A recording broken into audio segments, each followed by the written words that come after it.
Mika diduga melakukan penggelapan pajak dan kepemilikan rekening gendut yang nilainya mencapai puluhan miliar rupiah. Dana Widiatmika saat ini berkantor di unit pelayanan pajak Setiabudi, Jakarta Selatan. Ia baru 1 bulan pindah dari Direktorat Jenderal Pajak ke Dinas Pajak DKI Jakarta. Ia diperbantukan mengelola pajak bumi dan bangunan di Jakarta. Hingga kini Ditjen Pajak belum menonaktifkan yang bersangkutan karena Ditjen Pajak belum juga menerima pemberitahuan resmi dari Kejaksaan Agung bahwa Dana Widiatmika telah ditetapkan sebagai tersangka. Sanksi belum kita jatuhkan tadi karena kita belum terima surat selembar pun dari lembaga yang memeriksa beliau kepada beliau di hukuman kayak gimana kita belum tahu. Oleh sebab itu, Dana Widiatmika belum bisa dinonaktifkan sebagai pegawai Dinas Pajak DKI. Begitu surat pemberitahuan resmi status tersangka dari Kejaksaan Agung sudah diterima, maka proses selanjutnya akan dilaksanakan. Kita sepakat untuk menunggu hasil penyelidikan dan penyidikan. Udah yang satu udah jadi tersangka, ya kita tunggu proses peradilannya selanjutnya dan kita akan mendukung sepenuhnya supaya proses ini bisa lancar dan apabila ada konsekuensi yang harus dilakukan secara administratif kita akan lakukan. Dana Widiatmika dijerat dengan kasus dugaan korupsi dengan kepemilikan rekening yang tidak sesuai profil. Keterlibatan istrinya yang berinisial DA yang juga pegawai Direktorat Jenderal Pajak kini masih ditelusuri. Dari Jakarta, tim TV One mengabarkan. Iya, kita masih membahas tentang update terbaru seorang mantan pegawai pajak yang memiliki rekening luar biasa, jumlahnya miliaran, sekitar 63 miliar dan usianya baru sekitar 40 tahun dan kalau dihitung sebenarnya gaji dari pegawai pajak golongan yang bersangkutan ini sebenarnya hanya 3,1 juta per bulan. Wih. Nah ini di ujung telepon sudah mencapai angka tersebut kira-kira? Mungkin kalau ada bisnis sampingan kan kita nggak tahu ya. Katanya punya showroom mobil, katanya punya supermarket tadi. Okay. Di ujung telepon sudah ada Bapak Kapus Penkum Kejagung yaitu Pak Nur Rahmat. Selamat pagi Pak Nur. Pagi Mbak. Ya, ada Pak Gunadi dan juga ada Pak Dedi.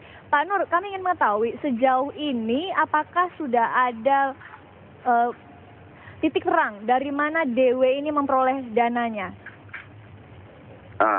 Kalau yang begitu, yang itu Mas Mbak ya, ini masih dalam penelusuran. Ini kan penyidikan masih berjalan.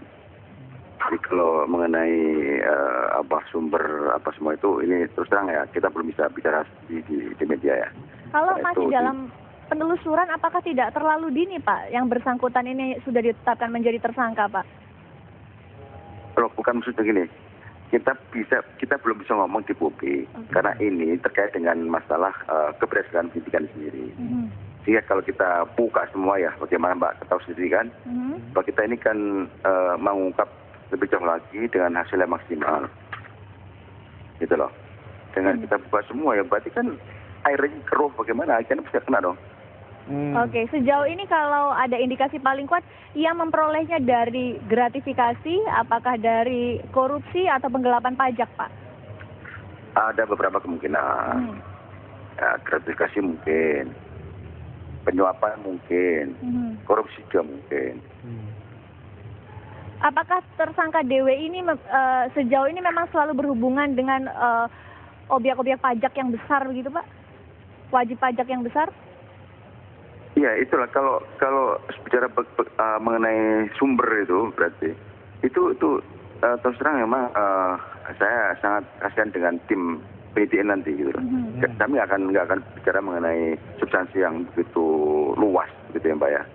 Dan tentu itu tidak akan produktif, malah kontraproduktif gitu. Baik, Pak Nur Rahmat, ini saya juga ingin ikut bertanya ini ke Pak Nur Rahmat. Sebelumnya mungkin apresiasi ya Pak Nur Rahmat ya, ini luar biasa gebrakan Kejaksaan Agung gitu yang sudah lama mungkin saya mengatakan tertidur pulas gitu mungkin ya Pak ya. Nah ini akhirnya bangkit lagi dengan menetapkan status tersangka kepada oknum pegawai pajak begitu. Apakah sudah diketahui Pak titik terang keberadaan dari yang bersangkutan Pak? Kabarnya kan ini kan juga buron Pak seperti itu, hanya ada pencekalan gitu terhadap paspor yang bersangkutan. Kalau titik terangnya jelas sampai saat ini yang bersangkutan masih Jakarta. Kan juga mau diperiksa juga dalam minggu ini. Pemeriksaan akan dilakukan di mana, Pak? Kenapa, Mbak? Pemeriksaan akan dilakukan di mana?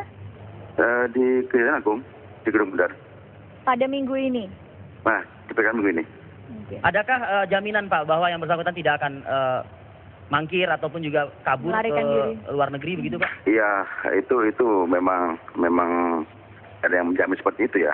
Tapi dari keyakinan tim penyidik, ya, ini kan masalah penahanan itu kan domainnya penyidik, ya. Penyidik punya keyakinan bahwa untuk saat ini penahanan belum perlu sehingga dengan pencekatan pun sudah cukup. Karena ini semua adalah sebuah strategi dalam penyidikan sendiri. Kapan publik bisa mendapatkan informasi yang seluas-luasnya dari Kejaksaan Agung, Pak? Nanti kalau memang sudah ini, sudah apa namanya, ini kan begini Pak, minggu ini setelah tim itu melakukan penyitaan, kemudian mengambil beberapa barang bukti, itu semua akan dianalisis, ya. Oke. Nanti kalau analisisnya udah tuntas, tentu langkah ke depan itu akan jelas, sehingga itulah nanti publik akan tahu. Oke. Oke, Baik. status dari DW sendiri saat ini apakah masih menjadi pegawai negeri atau kabarnya ada yang mengatakan sudah dinonaktifkan, diberhentikan, dipecat? Ya, saya kalau hal demikian tentu tidak memahami betul karena itu adalah domain instansi yang bersangkutan di mana dia bekerja. Kami hanya berkaitan dengan masalah keberadaan dia nanti akan diundang sebagai tersangka dengan diperiksa gitu ya. Jadi kalau misalnya berkaitan apa enggak itu tentu domainnya tempat dia bekerja, Pak. Oke. Baik, Pak Nur Rahmat. Ini terakhir Pak Nur Rahmat. Ini disebut-sebut istri dari DW pun juga berinisial DA begitu ya. Kabarnya juga ikut terseret gitu dalam kasus ini.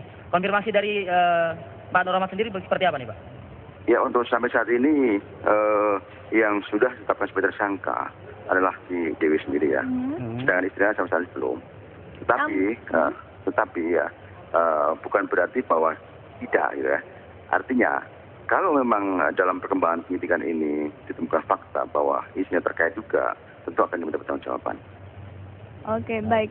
Kita nanti akan berbincang lebih dalam lagi Pak di segmen selanjutnya. Masih ada Pak Dedi, kemudian ada Pak Gunadi. Kita masih membahas perkembangan terbaru Mudah-mudahan kasus. yang tidak terjawab oleh Pak Nur Rahmat bisa dijawab nanti oleh tamu-tamu saya di sini begitu ya. Iya, tetap bersama kami.